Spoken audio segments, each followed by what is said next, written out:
अगर आप भी ऑनलाइन का काम करते हो या फिर आपके पास कोई भी दुकान है, किराना स्टोर या फिर चॉइस सेंटर आप चलाते हो, तो उस चॉइस सेंटर को आप बैंकिंग पॉइंट में कैसे बदल सकते हो घर बैठे।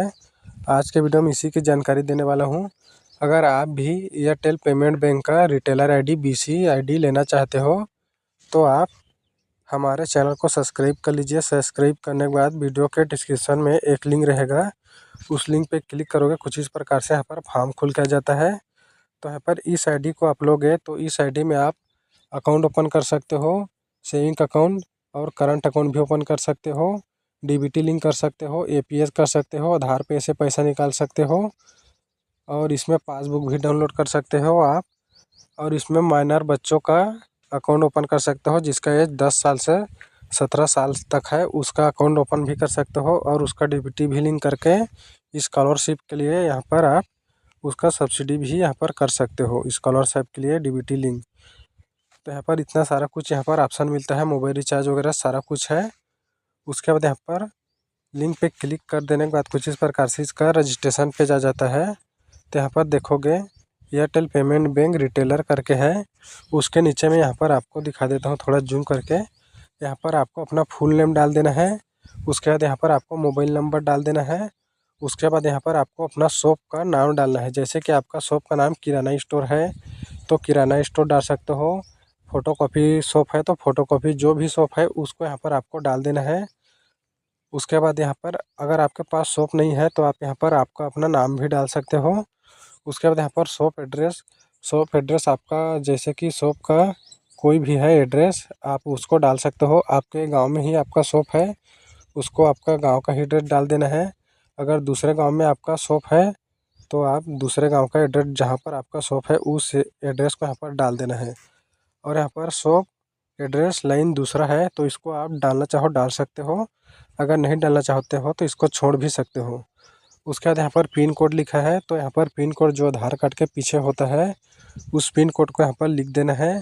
उसके बाद यहाँ पर सिटी को आपको डाल देना है, आपका सिटी कौन सा है उसको डाल दीजिएगा। सिटी डाल देने के बाद सिटी में आप अपना ज़िला को भी डाल सकते हो, ज़िला को डाल दीजिएगा बेस्ट रहेगा क्योंकि यहाँ पर स्टेट भी पूछ रहा है तो यहाँ पर स्टेट में अपना स्टेट ही डालना है।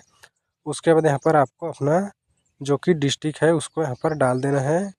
यहाँ पर डिस्ट्रिक्ट डाल देने के बाद यहाँ पर लैंडमार्क का आपको डाल देना है। लैंडमार्क का मतलब होता है कि यहाँ पर आपके गांव में हॉस्पिटल है, स्कूल है, कॉलेज है, पानी टंकी है या जो भी है उसको यहाँ पर आप डाल दीजिएगा तो आपके गांव में आएगा डिस्ट्रीब्यूटर तो आपको जल्दी से ढूंढ पाएगा।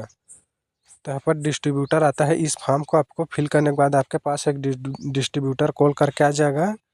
उसके बाद यहाँ पर नीचे में देख सकते हो यहाँ पर इस पर क्लिक करना है। क्लिक कर देने के बाद यहाँ पर आपके पास जो भी शॉप है उसको यहाँ पर पूछ रहा है तो इसको आपको डाल देना है। अगर आपके पास कोई अदर शॉप है तो अदर करके यहाँ पर आप फ़ोटोकॉपी या फिर कोई जो भी शॉप का नाम है उसको डाल दीजिएगा, या फिर किराना स्टोर है तो किराना स्टोर यहाँ पर जो भी शॉप है उसको आपको डाल देना है। तो यहाँ पर डाल देने के बाद शॉप को यहाँ पर पूछ रहा है कि आपके पास बायोमेट्रिक डिवाइस है कि नहीं, तो यहाँ पर आपको यस पे ही क्लिक करना है। अगर आपके पास बायोमेट्रिक डिवाइस नहीं रहेगा तो अगर आप अकाउंट ओपन नहीं कर सकते हो, हालांकि इसमें फेस वेरिफिकेशन भी दिया रहता है लेकिन यहाँ पर आपको यस पे क्लिक कर देना है। अगर आप चाहो तो फेस वेरिफिकेशन से अकाउंट ओपन कर सकते हो, DBT लिंक कर सकते हो।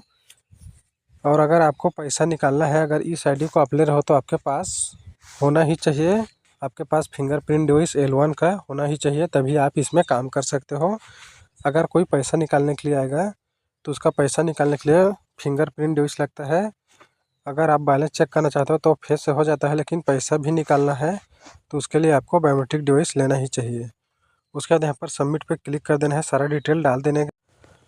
सबमिट पे क्लिक करने के बाद यहाँ पर आपको जो डिस्ट्रीब्यूटर होगा आपका एरिया का, पिन कोड का, आपका डिस्ट्रिक्ट का, वो आपको कॉल करेगा। कॉल करने के बाद यहाँ पर आपको एड्रेस वगैरह पूछेगा, चार्ज वगैरह आप उसको पूछ लीजिएगा कि कितना चार्ज लगेगा और कितना चार्ज लगेगा, उसमें क्या क्या मिलेगा, आईडी प्रीमियम है कि नहीं और उसमें माइक्रो एटीएम मिलेगा कि नहीं, वो सब आपको पूछ लेना है कॉल में। जो डिस्ट्रीब्यूटर आपसे कॉल करेगा उससे, और अकाउंट ओपनिंग का कितना चार्ज लगता है वो सभी जानकारी यहाँ पर पूछ सकते हो उसको। उसके बाद ही आपको आएगा आपके पास घर में, आप अगर उसको बुलाओगे तो ही आएगा, अगर उसको बोलोगे मेरे को नहीं चाहिए आईडी, चार्ज वगैरह पूछ लेने के बाद आईडी नहीं लेना है तो उसको बोल दीजिएगा मेरे को आईडी नहीं चाहिए, तो आपके घर के एड्रेस पे नहीं आएगा। अगर आपको लेना ही है तो उसको चार्ज वगैरह सारा कुछ पूछ के कंफर्म करके ही आपको उसको बुलाना है कि इस दिन मेरे पास आ जाइए और मेरा केवाईसी कर दीजिए करके। उसके बाद जिस दिन वो आएगा उसके आपको चार्ज देना पड़ेगा, जितना वो चार्ज बताया रहेगा। तो इसी प्रकार से वीडियो देखने के लिए हमारा यूट्यूब चैनल को सब्सक्राइब कर लीजिए। अगर आपको फिनो पेमेंट बैंक का चाहिए तो इससे पहले मैं वीडियो बना के अपलोड कर दिया हूँ मेरे चैनल पे, उसको कैसे अप्लाई करना है उसको भी आप जाके देख लीजिए, क्या क्या सर्विस मिलता है उसमें पूरा जानकारी दिया हूँ। तो उस वीडियो को देख के अगर फिनो का चाहिए तो उसका भी अप्लाई कर सकते हो।